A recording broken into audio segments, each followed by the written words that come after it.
నమస్తే. Welcome to our channel. నేను మీ పద్మావతి. ఈరోజు మనతో పాటు ప్రముఖ ఆధ్యాత్మికవేత్త మరియు వాస్తు జ్యోతిష్య పండితులు శేషగిరిరావు గారు ఉన్నారు. అయితే ఆయనతో మాట్లాడి తాంత్రిక వస్తువుల గురించి తెలుసుకునే ప్రయత్నం చేద్దాం. మీరు కూడా చూసేసేయండి. నమస్కారం గురుగారు. నమస్తే అమ్మా. గురుగారు, గత 2 ఎపిసోడ్లుగా మనం తాంత్రిక విద్యల్లో ఉపయోగించే కొన్ని వస్తువుల గురించి మాట్లాడుకుంటూ వచ్చాం. అవును. అయితే దాంట్లో మొదటిగా గోమతి చక్రం గురించి మాట్లాడుకున్నాం. లాస్ట్ ఎపిసోడ్లో మనం లక్ష్మీ గవ్వల గురించి కూడా మాట్లాడుకున్నాం. అవును. అయితే ఈ రోజు ఎపిసోడ్లో మనం కొత్తగా దక్షిణావృత శంఖం గురించి మాట్లాడుకోబోతున్నాం. అయితే ఈ దక్షిణావృత శంఖం అనేది కొంతమంది ఆనవాయితీగా పెట్టుకుంటూ వస్తూ ఉంటారు. అవును. సో అలాంటి వారు దీన్ని పెట్టుకోవడం వల్లే ఫలితం దక్కుతుందంటారా, లేకుంటే దీనికంటూ ప్రత్యేకంగా ఇంకేమైనా చేయాల్సి ఉంటుందంటారా? తప్పకుండా. ఎందుకంటే ఇక్కడ మనకి మీరు చెప్పినట్టు ఈ గోమతి చక్రం కానీ లక్ష్మీ గవ్వల కన్నా వీటన్నిటికంటే కూడా ముందు ఎక్కువ మందికి తెలిసింది దక్షిణావృత శంఖం. అవును. సో ఈ దక్షిణావృత శంఖాన్ని ఇంట్లో పెట్టుకోవటం వల్ల సంపదలు వృద్ధి చెందుతాయి అనేది ఒకటి, లక్ష్మీదేవి స్థిర నివాసం చేసుకుని ఉంటుంది అనేది మనకి శాస్త్రం తెలపటం అనేది అయితే జరుగుతుంది. అవును. కానీ మనం ఏం చెప్తున్నామంటే కనుక ప్రతిదానికి కూడా శాస్త్రం చెప్పినప్పుడు దాన్ని ఎలా పూజిస్తే మేలు జరుగుతుందో కూడా చెప్పింది. అంటే అవును. మనకున్న సంపద ఏంటంటే కనుక మంత్రం, యంత్రం, తంత్రం అని 3 రకాలుగా మనం మెయిన్ దోష పరిహారాల కోసం ఉపయోగించేవి. అవును. సో మంత్రం అంటే మంత్రాన్ని జపించడం, యంత్రం అంటే యంత్రం అది ఏదో ఒక దాని మీద చెక్కిచ్చి మనం పూజించటం, తంత్రం అనే దాంట్లో బోలంత సాహిత్యం ఉంటుంది. అంటే విధానాలు అంటే ఇప్పుడు ఇలా కొన్ని తాంత్రిక వస్తువులు ఉన్నాయి, లేదా కొన్ని తంత్ర పద్ధతులు ఉంటాయి. ఇప్పుడు మనం అప్పుడప్పుడు చెప్తుంటాం గోధుమ రవ్వతో ఇలా చీమలకి వాటికి వేస్తూ ఉండండి, ఇవన్నీ అవును. తంత్రాల్లోకి వస్తాయి. ఈ తాంత్రిక పరిహారాలు అంటాం. అలాగే తాంత్రిక వస్తువులు కూడా ఉన్నాయి, బోలంత ఉన్నాయి మనకి. అంటే ఇప్పుడు మనం శాతార్క గణపతి అని చెప్పి జిల్లేడు ఆకుతో కొమ్మతో తయారు చేసిన గణపతి కూడా అదే మనకి.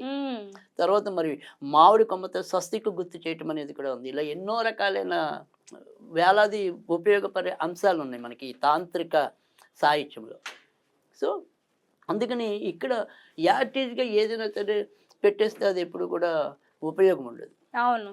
సో దానికి ఎంతో కొంత దానికి సంబంధించిన పూజ చేసుకున్నప్పుడు మాత్రమే అది ప్రాణ ప్రతిష్ఠ చేసినట్టు, అంటే దానికి మనం ప్రాణం పోసినట్టు. అవును. అంటే ఇప్పుడు పార్వతీదేవి తన నలుగుపిండి బొమ్మ చేసి అలా వదిలేస్తే బొమ్మే అయ్యేది. దానికి ప్రాణం పోసింది కాబట్టి ఆయన గణపతి అయ్యారు. సో అలాగా మనం కూడా ఏదైనా సరే ఒక వస్తువులాగా పెట్టేస్తే దాని ఉపయోగం ఉండదు. దానికి ప్రాణ ప్రతిష్ఠ అనేది చేసినప్పుడు మాత్రమే అది ఉపయోగపడటం అనేది ఉంటుంది. ఇక్కడ మనకి ఈ శంఖాన్ని కనుక తీసుకుంటే దక్షిణావృత శంఖం అనేది ఏంటంటే కనుక సాధారణంగా ఈ శంఖాలు అనేది ఈ మధ్య భాగం అనేది ఉంటుంది కదా, అది ఎడం వైపు తిరిగితే దాన్ని వామ భాగం అంటాం, కుడివైపు తిరిగితే కనుక దాన్ని దక్షిణ భాగం అంటాం, దక్షిణావృతం అంటాం. సో ఈ దక్షిణం వైపు తిరిగిన ఏదైతే ఉంటాయో శంఖాలు అవి చాలా అరుదుగా లభిస్తాయి.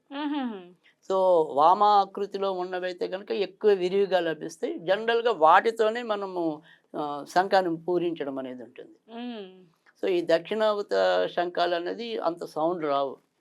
సో ఎడం వైపు తిరుగున్నవే ఎక్కువ సౌండ్ వస్తాయి. అందుకని అలా పూరించే గుళ్ళు ఇవన్నీ కూడా ఎక్కువ ఈ వామాకృతిలో ఉన్నవే ఎక్కువ పూజించడం అనేది ఉంటుంది. అయితే ఈ దక్షిణావృత శంఖాల్లో ఏంటంటే లక్ష్మీదేవి ఎక్కువ స్థిర నివాసం ఏర్పరచుకుంటుంది అని చెప్పి, సో పార్వతీదేవి మొట్టమొదటిగా దక్షిణాస్తం ద్వారానే ఆ యొక్క స్వరూపాన్ని చూసింది అని చెప్పి, తర్వాత రెండవది ఏంటంటే ఈ శంఖం అనేది ఏదైతే ఉంటుందో ఆయన శంఖపాలుడు అని చెప్పి ఒకప్పుడు రాజేశాడు, శంఖచూడు అని.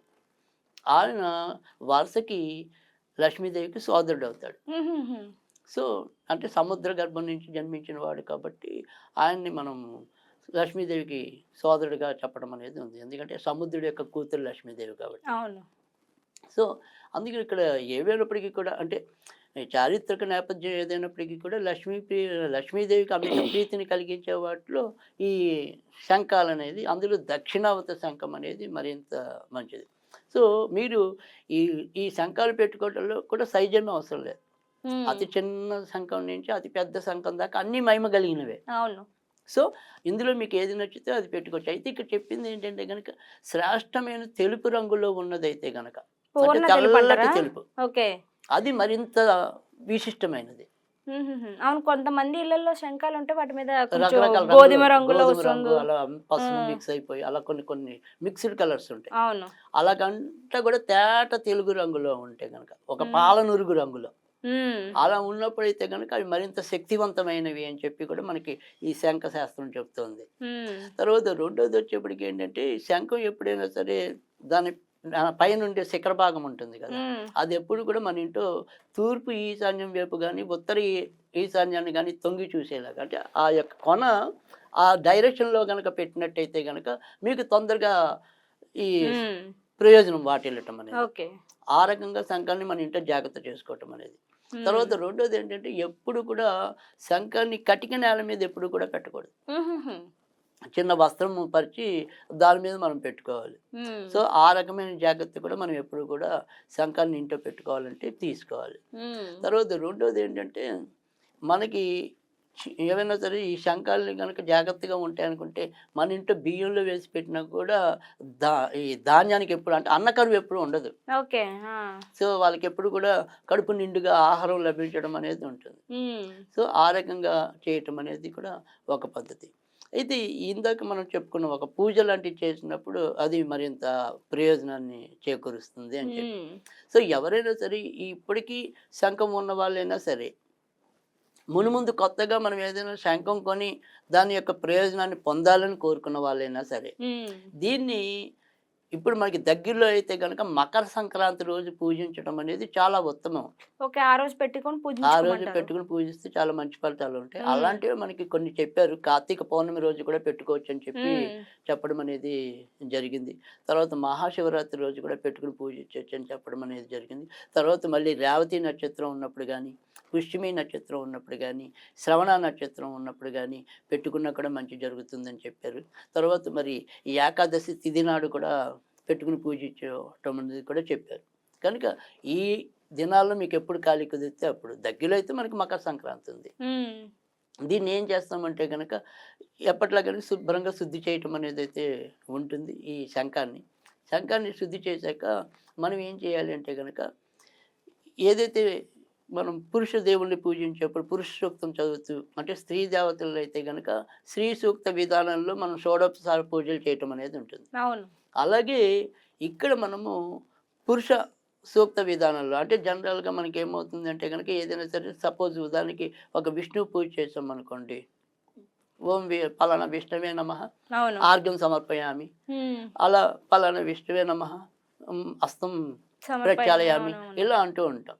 అలా ఇక్కడ మనం ఆ విష్ణువే అనే పదం దగ్గర ఏంటంటే, లక్ష్మీ సహోదరాయ శంఖాయ నమః ఓకే. పాదం సమర్పయామి. లక్ష్మీ సహోదరాయ శంఖాయ నమః ఉమ్, ఆర్ఘ్యం సమర్పయామి. లక్ష్మీ సహోదరాయ శంఖాయ ఉత్తరీయం సమర్పయామి. ఉమ్, నూతన వస్త్రం దయం సమర్పయామి. ఉమ్, ఇలా ఆ రకంగా పూజ చేసుకుని తర్వాత తెలిస్తే శంకు యొక్క అష్టోత్తరనామాలు కూడా ఉంటాయి. ఉమ్, ఒకవేళ దొరక్కపోతే గనక విష్ణు అష్టోత్తరనామాలతో పూజ చేయొచ్చు. ఉమ్, ఆ రకంగా పూజ చేసి ఈ శంఖాన్ని మనం ఏం చేయాలంటే కనుక ఇందాక చెప్పినట్టు తర్వాత మనం నుంచి మన ఇంట్లో మనం పెట్టుకోవచ్చు. ఉమ్, ఇలా పెట్టుకున్నాక కొన్నాళ్ళ పాటు ప్రతిరోజు కూడా 2 రకాలైన మంత్రాలు ఉన్నాయి. ఒకటి గాయత్రి. అవును. అదేంటంటే కనుక పాంచజన్యాయ విద్మహి పౌమానాయ ధీమహి తన్నో శంఖః ప్రచోదయాత్. పాంచజన్యాయ విద్మహి పౌమానాయ ధీమహి తన్నో శంఖః ప్రచోదయాత్. ఇది రోజు 21 సార్లు పఠిస్తే కనీసం నేను చెప్పేది మొదటి నుంచి కూడా మన ప్రేక్షకులకు తెలుసు. నేను ఏది చెప్పినా కూడా 40 రోజులు లేదా కనీసం 60 రోజులు చేయమని చెప్తాను. అవును, అందరికీ సో తెలుసది. సో అందుకని ఆ రకంగా వీళ్ళు కొన్నాళ్ళు ఈ శంఖ గాయత్రిని చదువుకొని చేసినట్టయితే గనక ఆ శంఖానికి ఉండవలసిన ప్రయోజనం లభించడం అనేది ఉంటుంది. అలా ఉమ్, కాకుండా మంత్రంగా పఠిద్దాము అనుకుంటే గనక ఓం శ్రీం హ్రీం లక్ష్మీ సహోదరాయ శంఖపాలకాయ నమః. ఓం హ్రీం శ్రీం లక్ష్మీ సహోదరాయ శంఖపాలకాయ నమః. ఇది ఉమ్, ఈ రకంగా మంత్రం జపించడం అనేది చేసుకోవచ్చు. ఉమ్, ఇందులో ఏది తేలికైతే అది వాళ్ళు ఆచరించవచ్చు. తప్పకుండా దక్షిణావృత శంఖం అయితే గనక నిజంగా మహిమాన్వితమైనదే. సో అనేక విశిష్టతలు అయితే కనుక దీని మీద చెప్పడం అనేది ముఖ్యంగా నడుస్తున్న వాళ్ళకి అది చాలా ఉపయోగం అని చెప్పారు. తర్వాత ఎవరైతే మరి దీర్ఘకాలిక రోగాలతో బాధపడుతున్న కుటుంబాలు ఉన్నాయో వాళ్ళ ఇంట్లో ఆరోగ్యం నెలకొంటుందని కూడా చెప్పడం అనేది కూడా చేశారు. అంతేకాకుండా ఎవరైతే ధైర్యంగా కాంపిటేటివ్ ఎగ్జామ్స్ ఉంటాయి, అవును. వాళ్ళు చదువుకెళ్ళిన ఒక రకమైన పిరికితనం వల్ల గానీ, లోపల లోపల ఉండే భయం వల్ల గానీ, వాళ్ళు సరైన ఆన్సర్‌లు ఇవ్వలేకపోవటం అనేది ఉంటుంది. అవును.